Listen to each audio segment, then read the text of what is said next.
Hi, guys, and welcome to another episode of the Meet Medic podcast. Now, today I'm joined by my very special guest, Dr. Nelum Dharmapriya.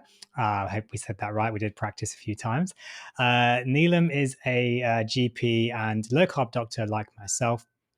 And she has got her story to tell for her own personal health story, how she got into low carb and how she uses it to help her patients. So, Neelam, maybe you can give us a little bit of background about yourself. Thanks. Thank you, Suresh, for having me on. So, yes, I've been in the low carb space for probably close to 2 years, not very long. And it was really my own journey. As I came into my menopausal years, I was just, gaining weight, particularly around the middle, and poor sleep, fatigue, the typical things that women struggle with.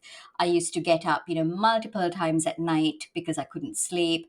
I used to snore like a pig, heartburn. And, the biggest concern for me was that I was losing my ability to be a doctor because if I moved away from my computer at work, I couldn't remember a thing, Suresh. I couldn't remember medication names. I couldn't remember medical conditions.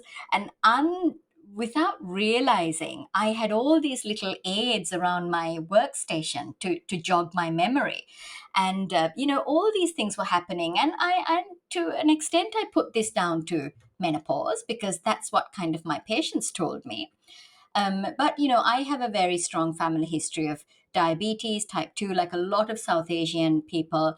And my mother was diagnosed with diabetes 2 at 52. So I could feel it, this memory thing. That was my biggest concern, was Alzheimer's for me.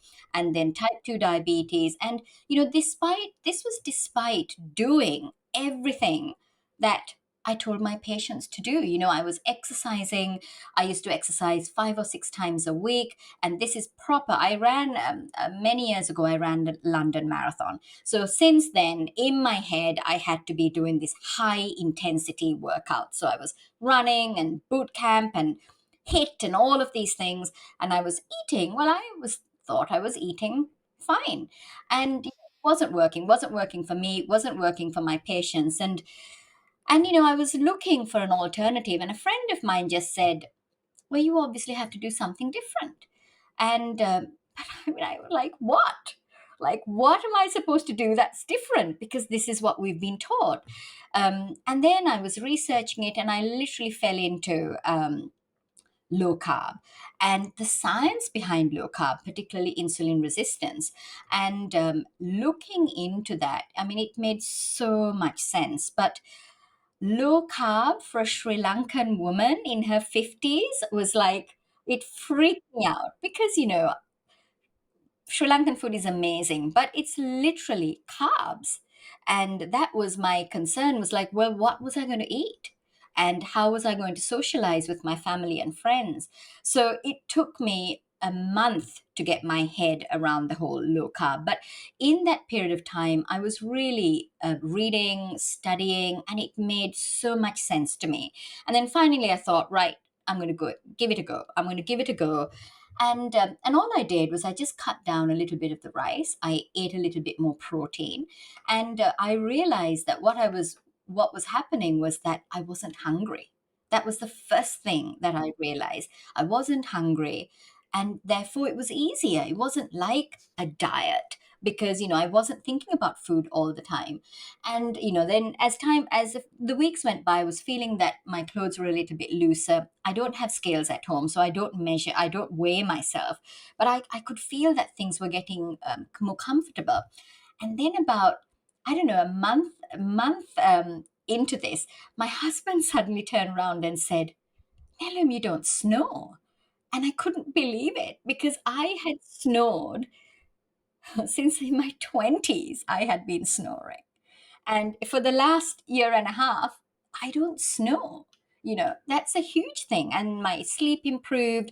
And, just memory. In the last 18 months, I have got into this whole insulin resistance, the science behind it.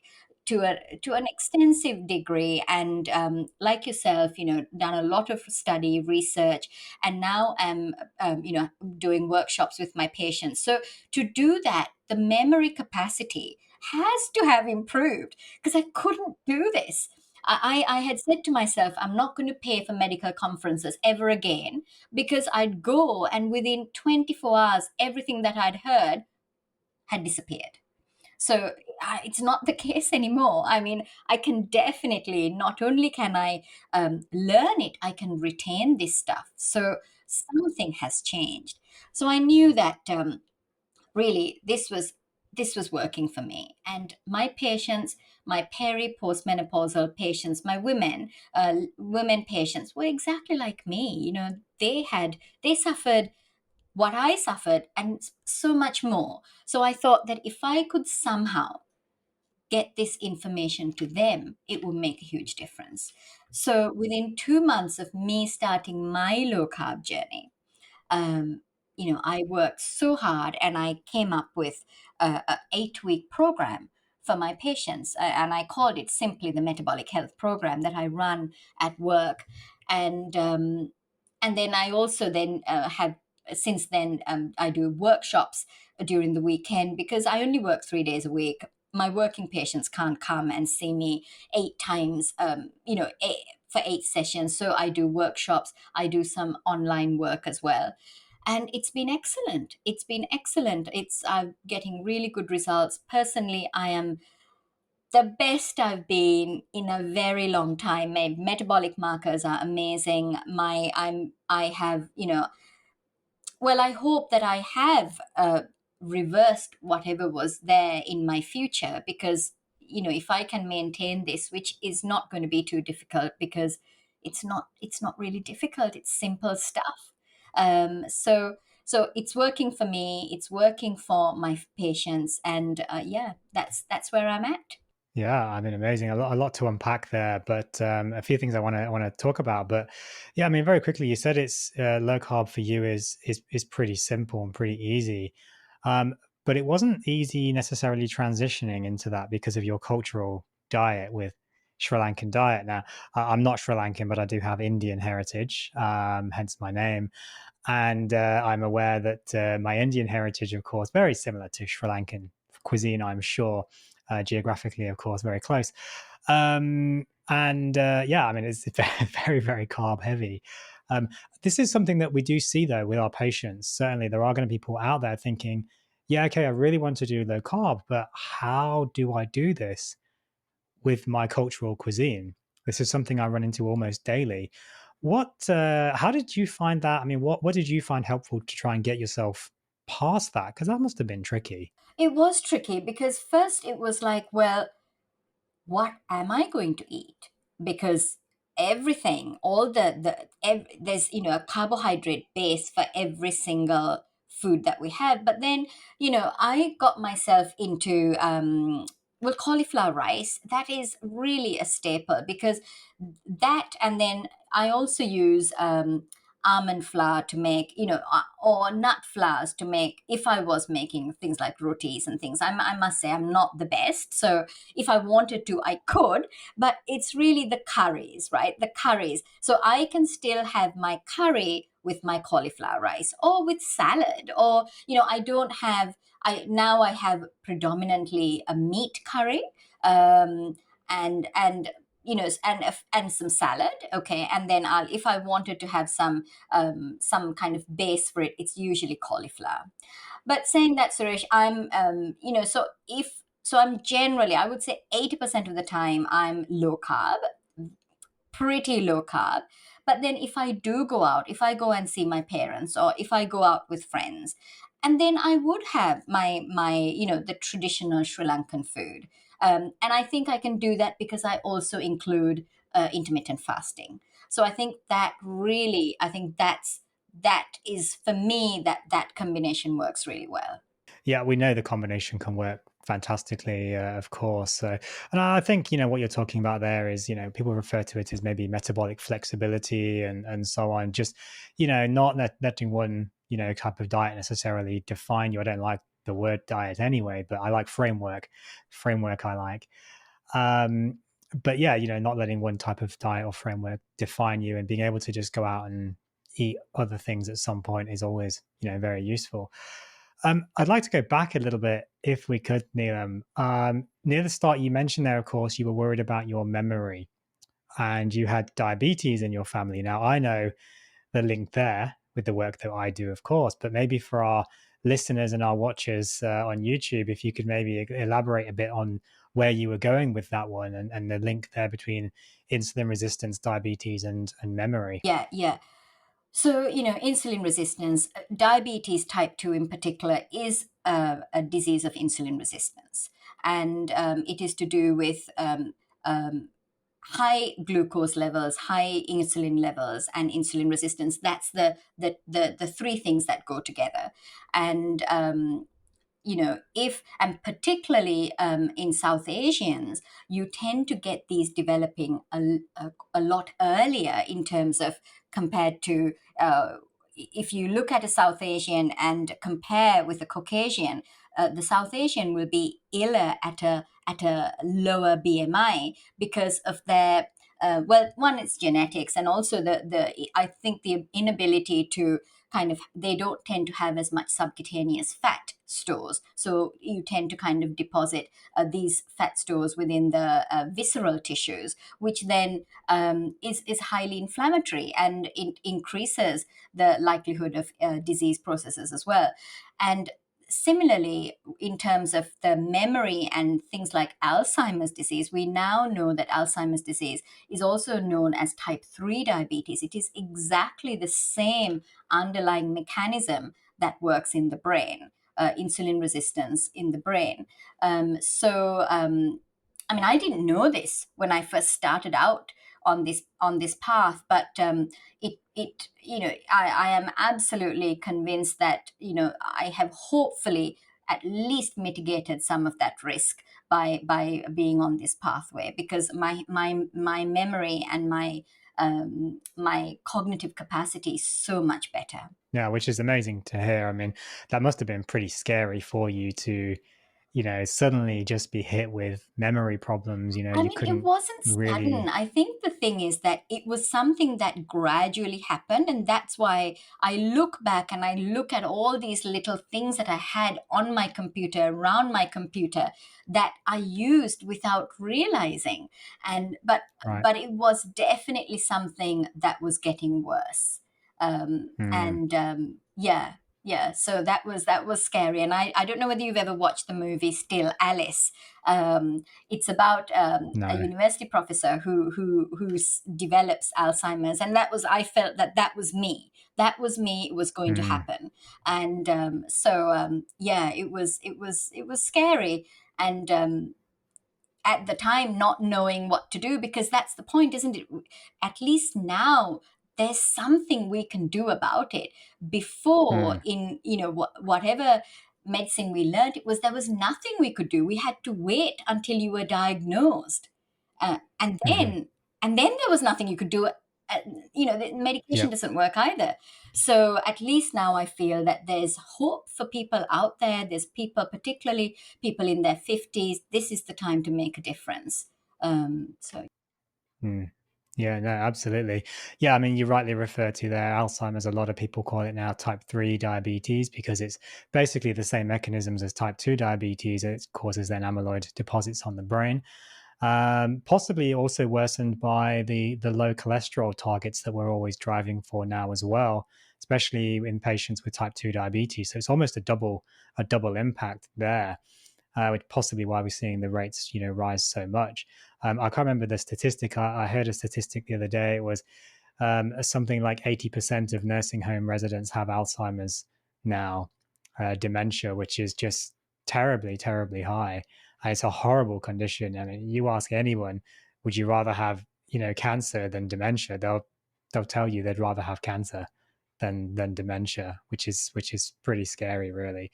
But of course, increasingly common, and it is potentially, you can potentially prevent it. We know that low carb can help. There is good evidence to support this, as well as anecdotal evidence. There's even anecdotal evidence of people not necessarily reversing dementia, but certainly having quote unquote good days on their keto days. When the family visits and gives them the keto diet, they just seem to do better than the sugar filled food that the facilities and the hospitals are feeding people.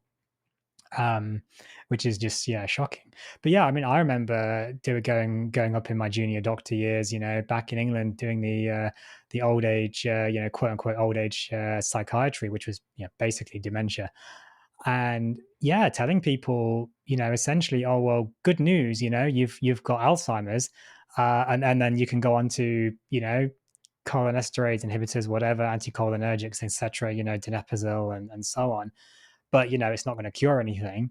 Um, and then on the other hand, saying people, oh, good news, you don't have Alzheimer's, you have vascular dementia, because and now you just need to reduce your cholesterol, and that will also fix it, or that will prevent it. I mean, neither one is good news, of course, but it's kind of like, what do you tell people? Like, sorry, you've just got this sentence now that we can't do much about.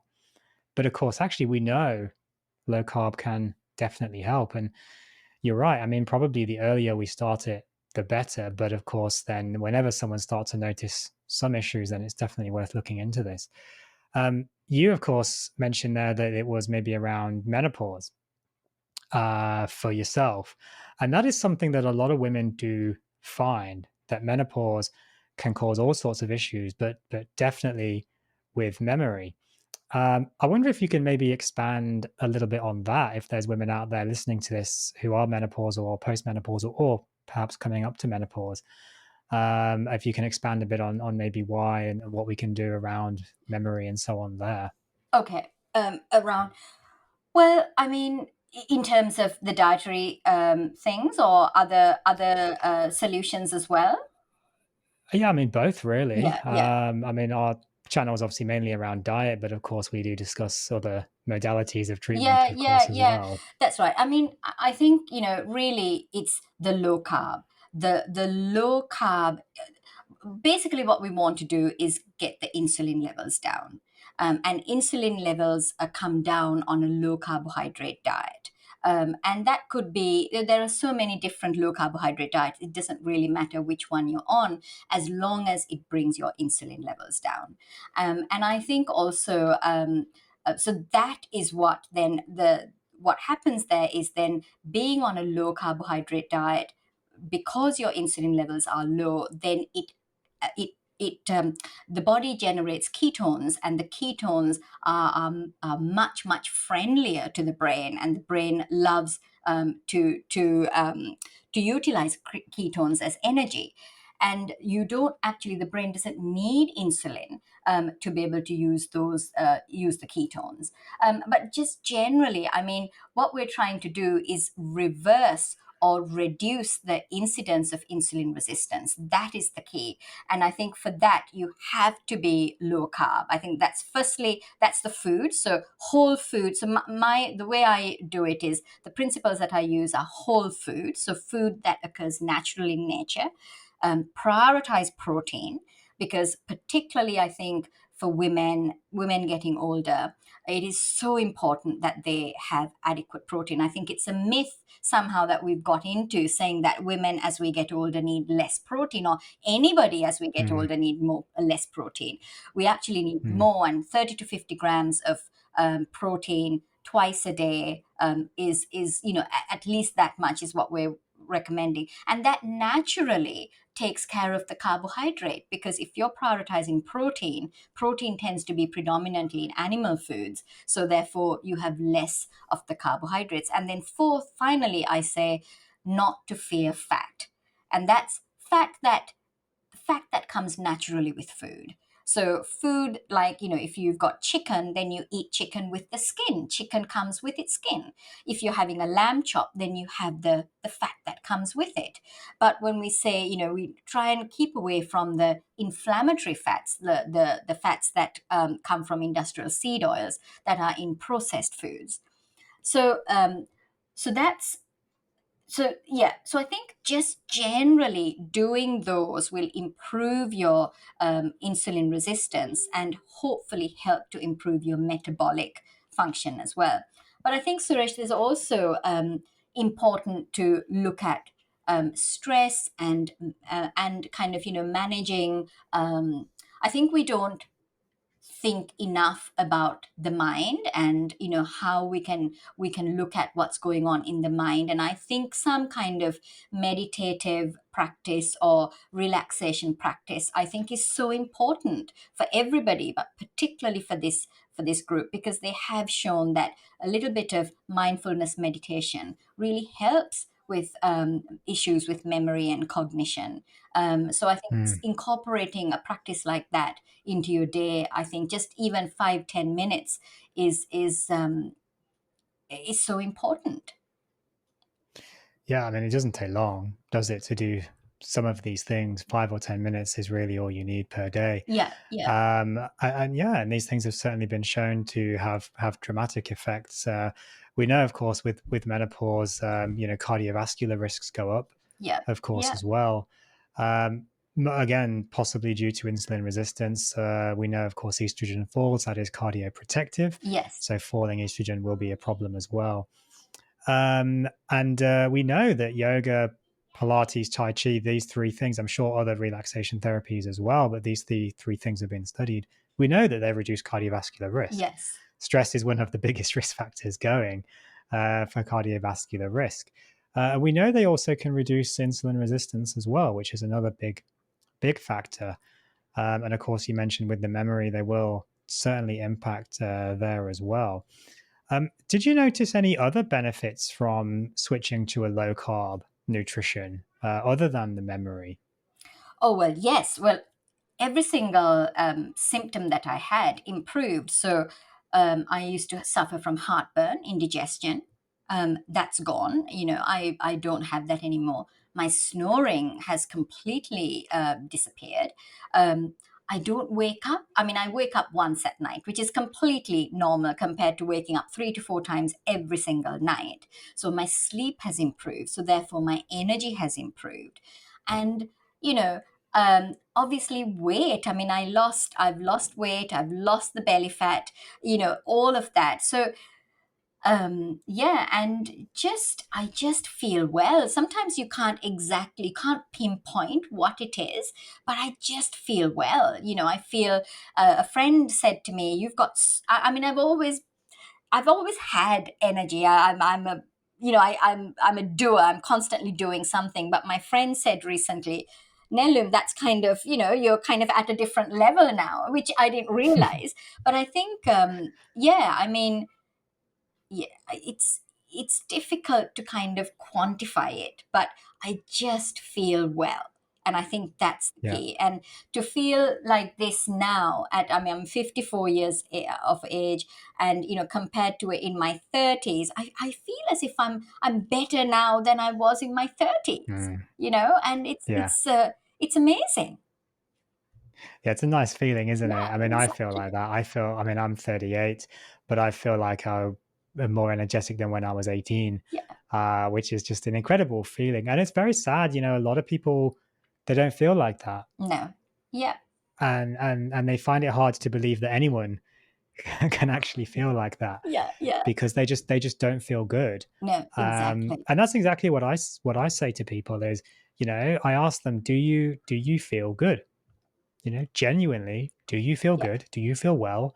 Do you feel like a teenager? And if the answer is no, and you're under about 70, 80 years old, you should really feel like a teenager still, I think. yeah, Make a change. yeah, Exactly like you said. If absolutely. what you're doing isn't working Yeah. for you, yeah, make a change. Absolutely. And Suresh, my Um, my my blood tests, I mean, my metabolic markers, they improve no end. I mm, was heading. I mean, I hadn't actually done a lot of blood testing prior to turning 50, but luckily I'd done some tests beforehand, so I had something to compare. But I could see then, now looking back, that I was in that. I was in that atherogenic dyslipidemia, so I was heading towards kind of heart disease. That's where I was heading, mm, and I have completely reversed that. My metabolic markers are completely normal. yeah. So I'm, yeah, very pleased with that, because yeah, in your 50s, these are Mm. things that you need to be worried about, and that's what I see in my patients as well. So many just improving their metabolic health. Yeah, I mean, it's amazing how much low carb can make a difference there. I mean, I always get people on my channel and so on saying, show me your blood test, show me your blood test. I don't know why people are so obsessed with blood tests. I mean, blood tests don't show the whole picture, of Yeah, course, but yeah, they, yeah, they do show a part of that picture. And of course, it's always good to go in the right the right direction, yeah, yeah, of yeah. course. But no, you're absolutely right. I mean, low carb certainly is going to improve, metabolic markers, for sure. So, which, yeah, as we get older, of course, does become that little bit more important. We do become maybe metabolically less flexible slightly as we age. These things do become more important, Yes. quote unquote, things catching up to us. So yeah, there certainly does strike a time where we need to just start to be a little bit more in tune Yeah, with what's going on there. absolutely. Yes. So you do obviously low carb yourself, and you found great benefits to you with your menopausal issues, your memory, your metabolic health, your weight, and so on, your energy levels. Um, Now you're quite busy as well because you work, 3 days a week. You're also doing these workshops for patients. You also do workshops for doctors now.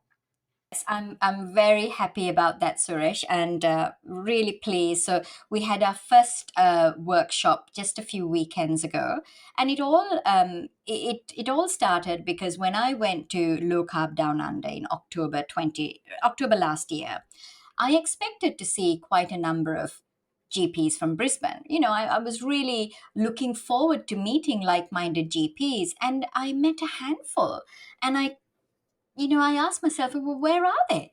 We're only in the Gold Coast, and this is the biggest low carb event that's happening in Australia, and so that got me thinking. And I'm a bit of an organizer, I must say. So I got together with two of the other two GPs that I'd met at the low carb conference, two female GPs, and we organized.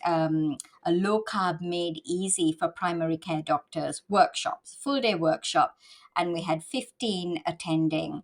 And it was excellent. So it was all about how to prescribe low carbohydrate diets to patients. So all the the basic information and case studies and a lot of different clinical scenarios. It was a success, and I'm hoping that this would be the first of many. Yeah, so we'll see how it goes. So watch this space. Yeah, I mean, that sounds really, really good. I mean, I think we had some issues with the recording there, but you were saying before it cut out that you felt that GPs really were the key to a lot of this. Absolutely. I mean, Um, yeah. I think I'd probably agree. I think there's certainly a big ground movement, from patients, from the public, saying that they want a different way. They Yes. don't just want medications and so on. They're not happy with their diet. They know something's not right. They don't feel like teenagers, and so on, and they Yeah. they feel like they should. But then so often, we hear the people going to their doctors and then just kind of being told, "Oh, don't worry, it's all fine. That's just part of aging," or "No, go and eat the food pyramid. It's all fine. Follow the government advice." Or doing these diets, low carb and keto and so on, and then going to their doctor and the doctor saying, "Oh, that's just a fad. Don't do it. It's dangerous." Yeah. Yeah. Something Yeah. along those lines. There was a study recently that came out, a meta-analysis, saying that keto was dangerous, doubled your risk of heart disease. Yes. I Yes. mean, Yes. I saw that. Yes. it's a garbage study.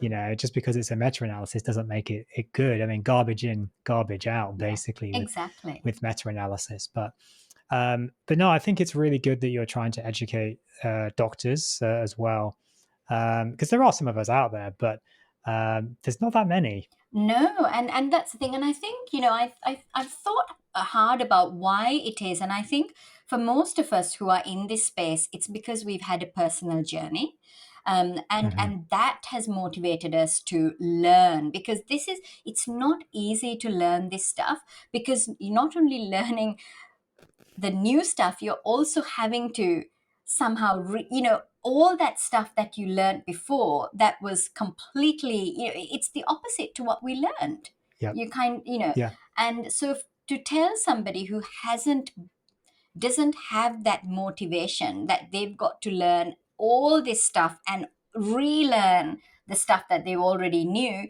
It's a big ask, and I think particularly for GPs, we have such a broad, that our job description is such a it's so broad, isn't it? You couldn't possibly expect Mm. a GP to know everything about all these things that we actually do day to day. And we rely on guidelines. And so if the guidelines are not necessarily up to date, then that's a real Hmm. problem. So it's only, somebody who has Yeah. a special interest that would get into this and take it Mm. forward, I think. I think you're absolutely right. And I did an episode a little while ago about, why do doctors seem to just prescribe? Why don't they talk about diet and so on? But you're right. I mean, basically, they often don't know. They rely on guidelines because we can't know everything about everything. No, No. no doctor can. No, Yeah. nobody in the world can. Yeah. And certainly as GPs and, primary care physicians, we have to know so much about so much. Yeah, I mean, we don't know exactly. what's walking through that door. And patients expect us to know instantly, okay, how do I treat your condition? I mean, often they just give us one line. I don't feel good. What's wrong? Where's my, how do I treat this? I mean, so often I think it is that personal health journey, that personal health issue that sparks that interest. And then Yeah. you start to read and then you realize, wow, okay, everything I knew was wrong. And it takes a lot to unlearn. That's very confronting as a doctor Absolutely. to Yeah. be basically told or shown you're wrong. And what you thought you knew is actually completely wrong. Everything that you're telling your patients is wrong. Yeah. That is extremely confronting as a doctor, because I mean, no doctors really want to do harm to their patients, No. mostly anyway. And barring some serial killers and whatever, nobody really wants to do anyone harm. Everyone wants to do what they think is right, but to be confronted by actually everything you've known for 30 years is actually wrong, and Absolutely. you're actually just hurting people, that's very, very confronting, and it takes a lot to then overcome that, to go and put the effort into learning. So Yeah. I think what you're trying to do, educating doctors, giving them a simple kind of, this is how you get started, Yeah. is great. And I mean, hopefully that's really going to spark some interest in some people to Yeah.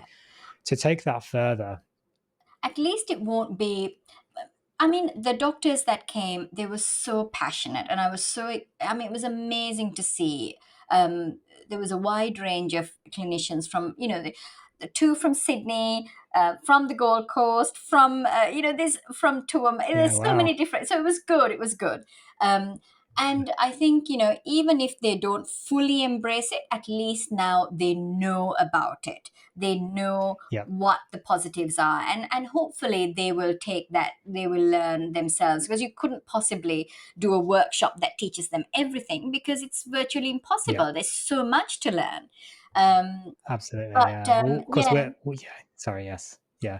I mean, we're still all learning, of course. there's so much, isn't there? I mean, I'm loving it. There I is. didn't realize how much of a geek I was when it comes to biochemistry, and I just didn't realize how much I loved it. It's great. Yeah. It makes a big difference when you're really passionate about what you're learning about. But I think one thing I want to say is um, there's not a lot of education out there, though. That's the other side of this. And patients often ask me, why do doctors not know this stuff? And often I say to them, well, who is there to teach it? And what's the motivation? Because Yeah. that's the thing. So I graduated, it's 27 years since I graduated, and I graduated from a university in Scotland, and I didn't really get a lot of nutritional teaching like a lot of GPs. But Suresh, that's fine. I think 27 years ago, maybe science of nutrition was very, very it was very early days. Is and maybe, at that time, fair enough, we were taught what we were taught. 27 years later, it is not acceptable that current medical students are still getting zilch or very Yeah. close to that. So, Yeah. what happened in the interim? So you could go on, there's so many Yeah. theories, but things should have moved on. So I think Yeah. there are other things at play here. No, I think you're absolutely right, I can't remember his name now. Tim, is it Tim Mucky? I'm probably butchering his surname.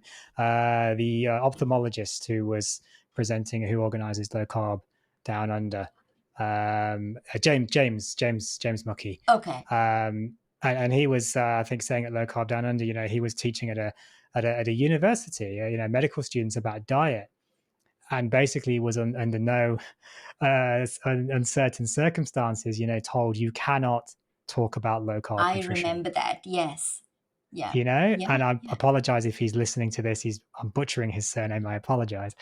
But I mean, isn't that just crazy? And he was basically talking about a condition that is so involved with sugar, and low carb can help, and yet he was told specifically prohibited from talking Yeah. about low carb nutrition under the threat of basically you're never going to come back if you talk about this, which is just, I mean, that's what we're up against though.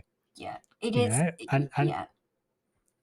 you do start to wonder why, in, like you said, 20-30 years, why have we still not moved on from this model of just, you have a disease, you have these drugs, that's where it Yeah. starts and ends. I know, and it's that, because who would benefit if everybody ate whole food?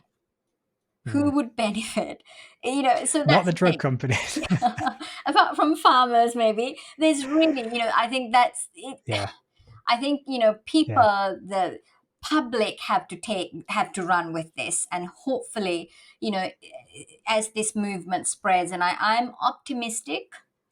I don't know. I don't know. Maybe I think there's more people talking about it. I think more mm, people are aware of a different way of eating. mm, So I think that as time goes on and as the message spreads, that people will vote with their, buying things that are, they might not, kind of go to these, buy certain things from supermarkets and things like that. So vote with their buying power, or whatever it is that we yeah. call it. Yeah. Yeah, no, I think you're right. I mean, low carb certainly is getting more popular as time goes on. Keto, of course, as well.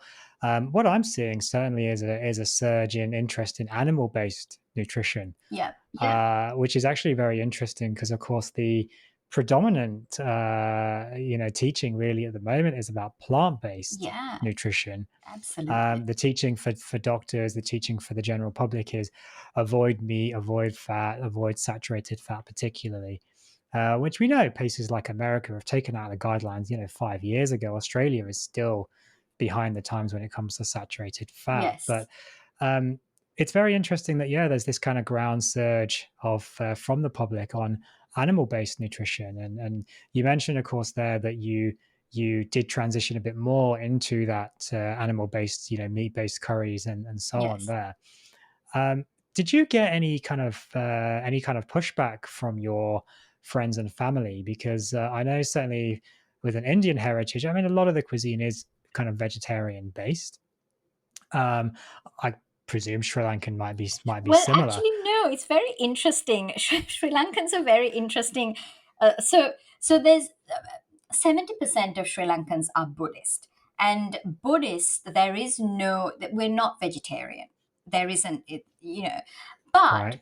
in Sri Lanka, because we live so closely with our Hindu neighbors and our Muslim neighbors, in sympathy, because the Hindu religions don't eat beef and the Muslim religions don't eat pork. The Sinhalese, who are, the native Sri Lankans, they don't eat beef and pork either, just because. Right. So, Okay. but yeah, but most, it's only as Sri Lankans get older that they kind of start thinking maybe they should become vegetarian, and that's more of a cultural thing. But really, Sri Lankans do eat meat and do eat animal products, so animal proteins. So from that point of view, I think there wasn't a huge pushback. But it was interesting. A few years ago, my sister and I, we kind of considered becoming vegetarian because that was the thing to do. And Mm, and I look back and think, you know, that was just because, again, what was in social media, what we were taught, Mm, just the saturated fats, all of that. So we were thinking that maybe we would cut out the meat, just have fish, and then eventually become vegetarian. But no, I mean, now all my family are eating significantly higher amounts of animal based protein. My mum, who's mm, 79, is who's reasonably frail, and she realizes now. I've really talked to her about increasing her animal protein, and she's really trying hard, and I think that's mm, really helping her. So no, I personally haven't had pushback, and I'm really pushing it with my patients too. I think it is absolutely essential to have the animal proteins, not just for the satiety, but also for the nutrient content as well. It is so nutrient dense. And if you have adequate animal protein, then you obviously eat less, and it's much easier to lose weight, and for all the benefits mm, that it gives you. So um, yeah, and one of our workshops, we had a vegan at one of our workshops, and it was interesting. So mhm, it was good. It was good because we actually managed to we had adequate food for her, but also I think just talking about the importance of protein and getting and where you get protein, and the completeness of the protein, the essential proteins, the amino acids. So that was mm. interesting to have that conversation with. We had a few vegetarians and this vegan coming through as well, but it was good to have that I mean, I people will eat what they eat, but as long as we can share the science with them, I think that is what's important. Then they can make their own mind up about what Yep. it is that they should be eating. Yeah, and of course, nobody wants to live in an echo chamber either. Yeah. It's important that we actually have these discussions with people. I mean, at the day we're recording this, the 21st of March, this is Harmony Day here in Australia. I'm not sure if you're aware of that. And by the time this comes out, it'll be long gone. But of course, Harmony Day is all about inclusiveness and acceptance. Absolutely. And I think I was writing up an episode. I'm going to record it after I've recorded this for Harmony Day, and you basically I was talking about, I think as vegans versus, of course, from my perspective, carnivore, Yeah. two complete opposite ends of the spectrum when it comes to the diet. But I actually think we have more in common than we have differences, Yeah. more Absolutely. similarities than differences. We're all trying to just do the best that we can. We're all trying to improve our health. We all acknowledge that diet is important, and that's, I think, is just the biggest platform we can have. We maybe differ, of course, on the approach, but I think we all acknowledge that diet is supremely important.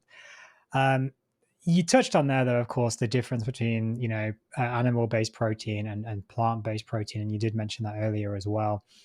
And you were talking about the completeness of the amino acids, the bioavailability, the satiety, and the benefits. Yes. I wonder if you can maybe go any more into the potential benefits of animal-based protein versus plant-based. I don't know if you want to talk about anti-nutrients and Yeah, yeah. that side of things So as in well. animal, so there are 20 amino acids, and amino acids are what proteins are made out of. And out of those 20, 9 are essential. So essential in nutrition means that we have to get it from our food. Our bodies can't make them. So in the 9 essential amino acids, um, are available in exactly the right quantity and all together in all animal based foods. But in plant foods, apart from soy products and quinoa, those have all the 9 essential amino acids. But every other plant food has some of these amino acids are missing. So, therefore, if you are vegetarian or vegan, it is really important that you understand that there could be that you might lack some of these essential amino acids, and that you know how to mix and match your food so that you are able to get these. And the other thing is, despite what we've been taught about plant foods being more nutritious, in actual fact, it is the animal foods that have most of the essential micronutrients. And so it is really important. So, for example, things like vitamin A, for instance, you get it in both animal and plant foods. And in plant foods, it's carotene, so the orange color in carrots, for instance. And in animal foods, it's retinol. And so there's vitamin A in both these foods, but human bodies really, the vitamin A that we need is the retinol. So carotene actually has to be converted into retinol before we can actually before it's useful to us. And in that conversion, we lose a lot of that micronutrient. So it's not that. So you just have to have a lot more of that carotene from plant foods to get the same amount of vitamin A that we need. So Hmm. like that, there are so many, the K vitamins, the B vitamins, particularly the omegas, the omega 3. I think very very few Yep. people are aware of how important omega 3s are for the brain, for the eyes, the brain, and that there's a specific omega 3, the DHA, which is only really available in plant foods, and particularly in oily fish, and that without that really, we're putting ourselves at risk in terms of memory, cognition, all of that. So Yeah. yeah, and then Mm. anti-nutrients, as you were saying, Suresh. So yeah, so it's interesting, isn't it? Plants. Thinking about plants, and plants are living organisms just like us, and every living organism, we're here for, what we're here for is to procreate and to protect ourselves. So plants need to be able to do that in the same way that animals and humans can, but they can't run away or they can't fight, but they can use biological warfare. And so Hmm. those are the chemical toxins that they use. So I think every plant has something like this. I think animals and humans, because we've lived with plants for such a long time, in millennia, we have adapted somewhat to being able to eat plants, but we know that there are people who are intolerant still of the people who have IBS or who have allergies or intolerances to plant foods. It's because there is that, that because of these toxins that are in plants. So I think, particularly things like lectins in legumes, Hmm. um,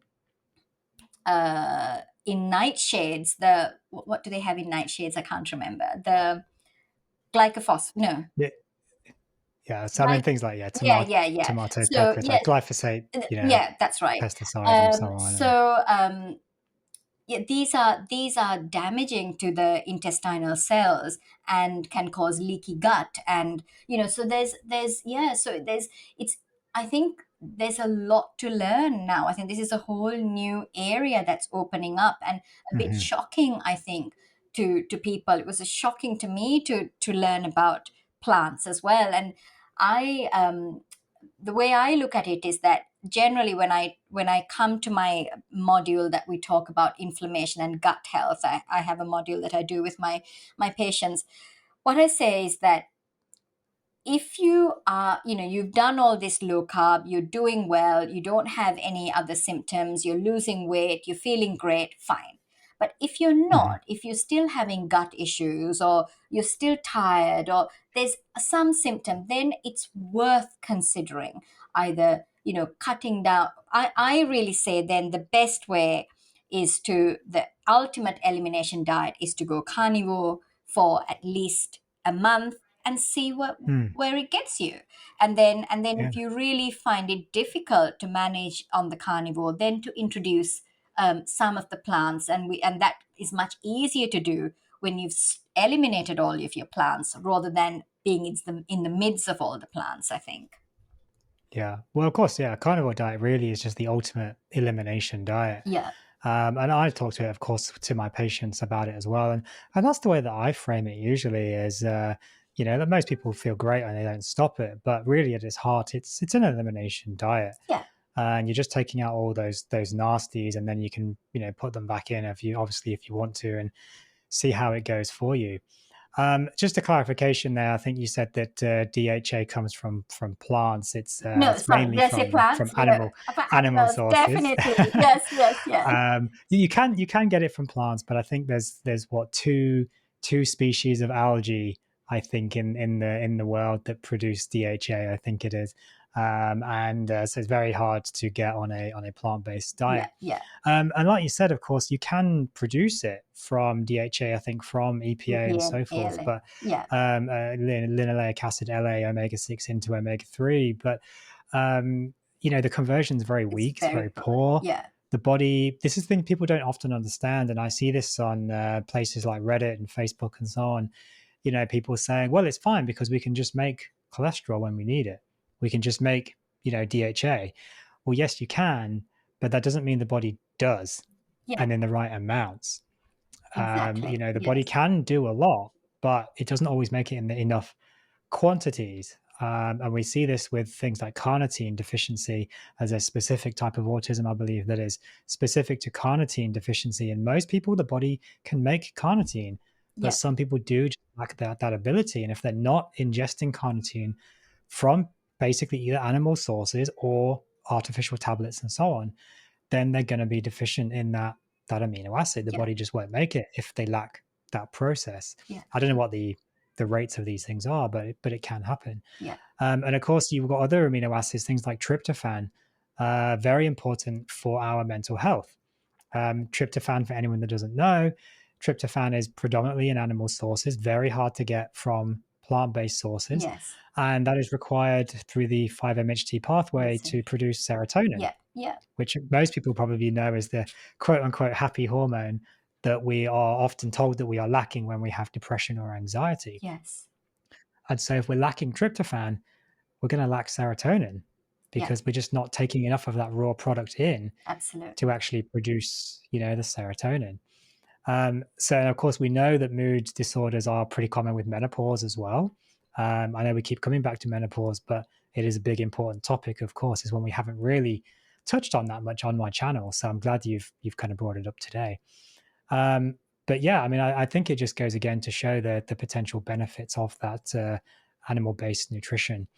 Um, but I think like doctors being then confronted with everything you knew was perhaps wrong, I think people that do follow a plant-based diet, when they're suddenly confronted with actually maybe you're not perhaps as healthy as you thought you were, it's extremely confronting. It is. It is. It really is. And I think all you can do is put it in the form of the science. This is what the science says, and then it is Yeah. up to the individual to take on and slowly to think about it, and to kind of reflect on it and see. And Mm. unfortunately, I think um, there are we have got ourselves into this mess of, or into these kind of very idealistic kind of attitudes when it comes to food, isn't it? I was, Suresh, I've just returned from the low carb Denver conference, and I there was some amazing speakers, and I think one of them was talking about, I think it was um oh, I can't remember the proper human diet. Oh, Dr. Kenberry? Yes, and he was saying Yes. that really, we are the only species that somehow don't know what we're supposed to eat. You Yes. know, every other Yeah. species on this planet, you don't find he. I mean, he was very funny, saying, do you have deers kind of getting together and discussing, whether they should have that grass or this grass? Like, yeah, Yep. how come? What has happened to us? Yeah. And we've made it into some kind of philosophical argument, rather than just what does Yes. this body need. Yep. I think you're absolutely right, and and I've heard Dr. Anthony Chaffee talk about this as well. You probably know Dr. Anthony Chaffee. You Yes. put cows and horses in the same and sheep in the same field, they'll all eat different parts of the field, Yeah, basically, because exactly. they just eat different types of grass. They know what to eat, they know what not to eat. They're just born with this knowledge. They learn it from they learn it from their parents. They see what they're doing and they copy them.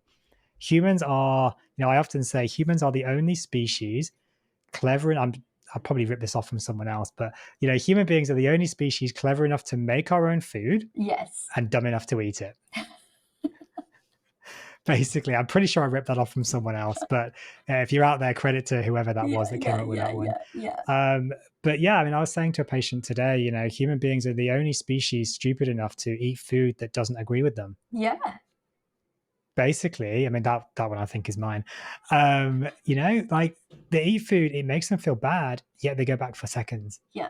Yeah. Yeah. It baffles the mind, it really does. But I think people are just so confused with what to eat. I think they're told just, well, it's normal to feel terrible, so it's not what you're eating that's the problem. It's Yeah. just that's life, Yes. or it's just because you're not exercising. That old chestnut as well.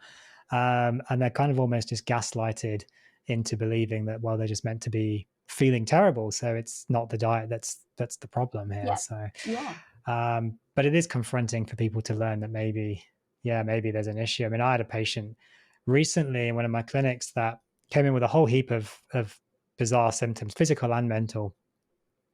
And my first thought was, has this guy got a brain tumor? Classic kind of red flag symptoms there in medical school. Thankfully, they don't.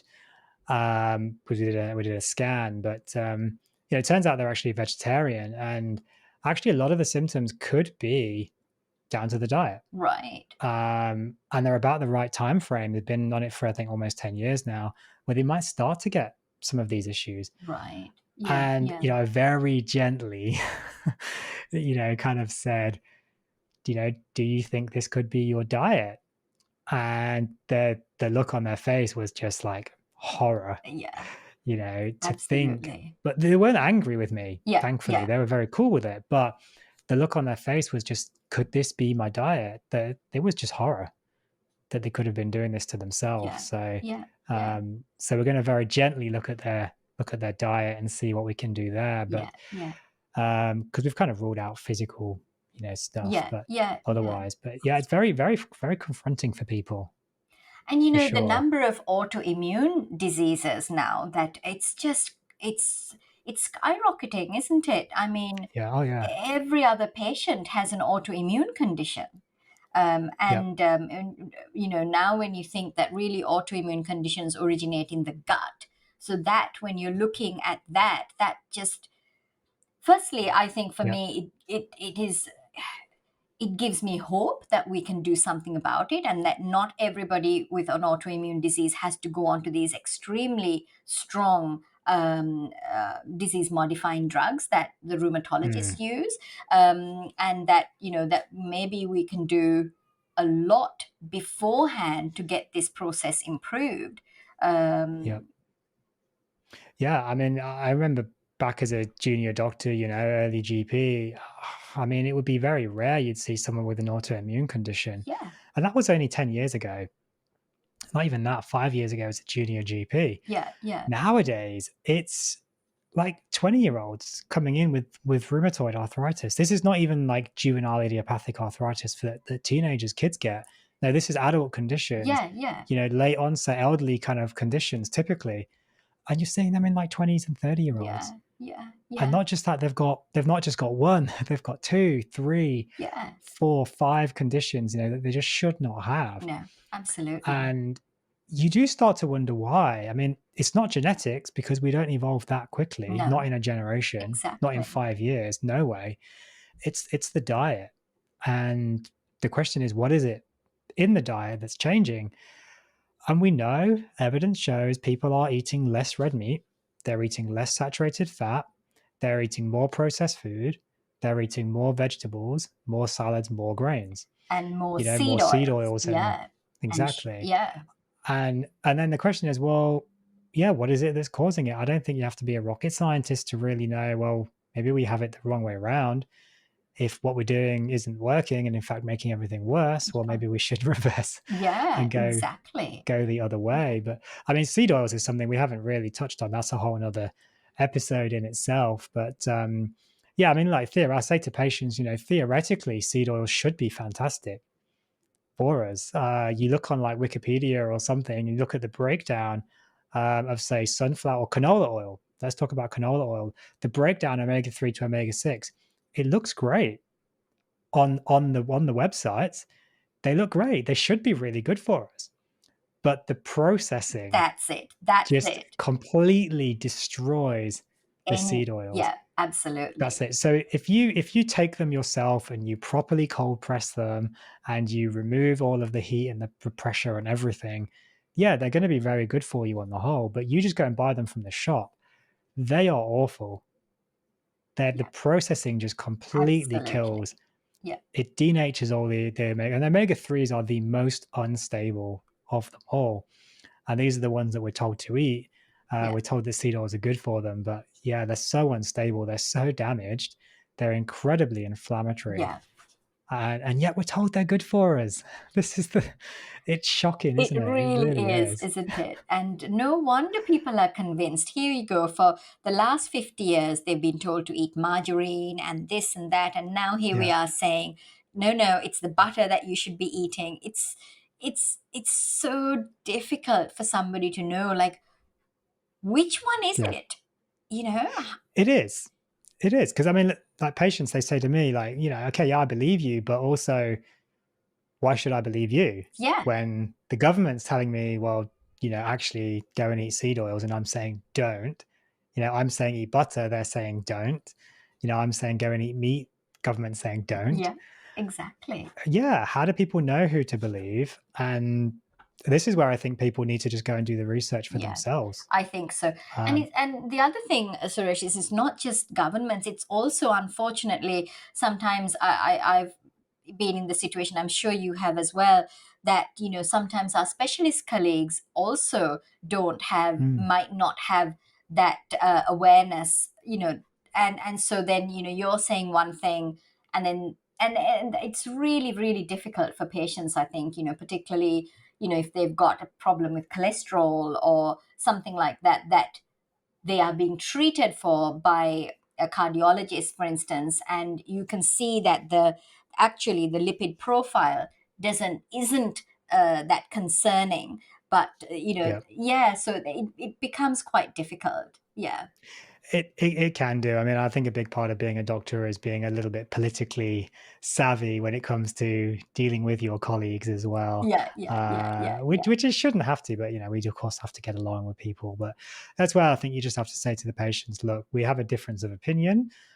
Here's some places that you can go and do some research, yeah. read it for yourself, come back, we can have a talk about it. Whatever route you want to go down is fine, Is your but then yeah? you've That's right. you've made that decision, you've done that research, you can decide for yourself. So um, I think we've been great talking to you today, Neelam, and I'm conscious of time because we've been about an hour already.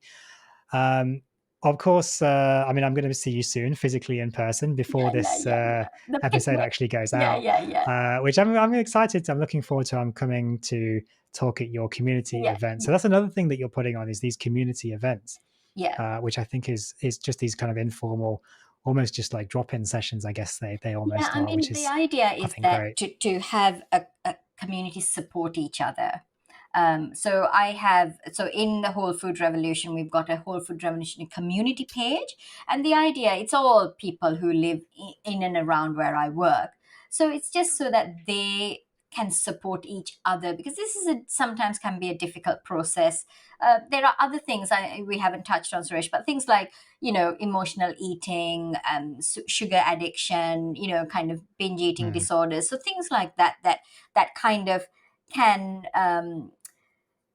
it can disrupt somebody's, or that it can hinder somebody's progress. So I think if you've got that support and feel comfortable within the community, I think that is really helpful. mm. That's what I want to do, and we're trying to kind of build that community near where I work, so that Yeah, so it'd be lovely to see Yeah. you, and I'm sure it'll be great for that community to hear, your perspective of low carb. Hopefully, yeah. I mean, obviously, I can bring a little bit of difference perhaps to the table in terms of the carnivore side of things. So, no, I'm looking forward to it. It's going to be nice because, of course, I work up in that area anyway as Yeah, well. that's So right. it Yeah, yeah, works yeah. out nicely. But yeah, I mean, is there anything else that we haven't? I mean, there's a lot we haven't spoke about, as you Yeah. said: sugar addiction, carb addiction, food addiction, intuitive eating. I mean, we could talk for hours, I'm sure. Is there anything that you really want to mention that we haven't spoken about?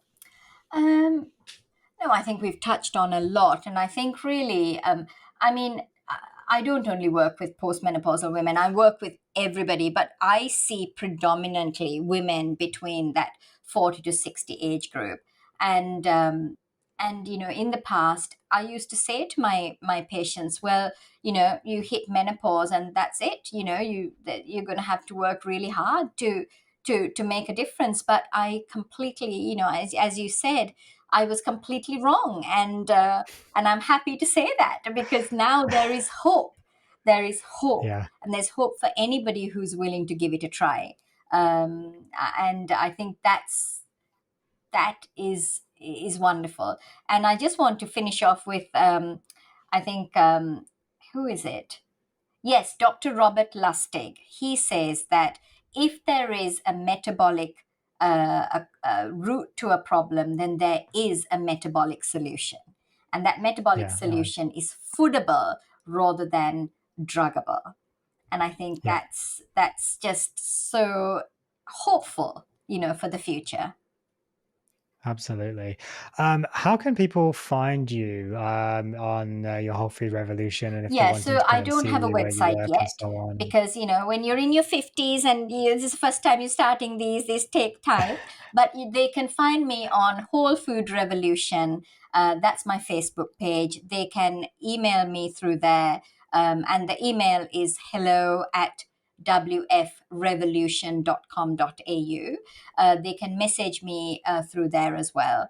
And I'm pretty good with responding. So but yeah, they can have a look. I post something every day on there. And there's always, and also what I do is at the end of, if somebody has done my program or a workshop and they feel comfortable, I do a little Zoom chat with them, and I record that and I post that. It's just for inspiration for other people, just Hmm. somebody's journey, what they've been through, what they struggled with, what benefits have they got.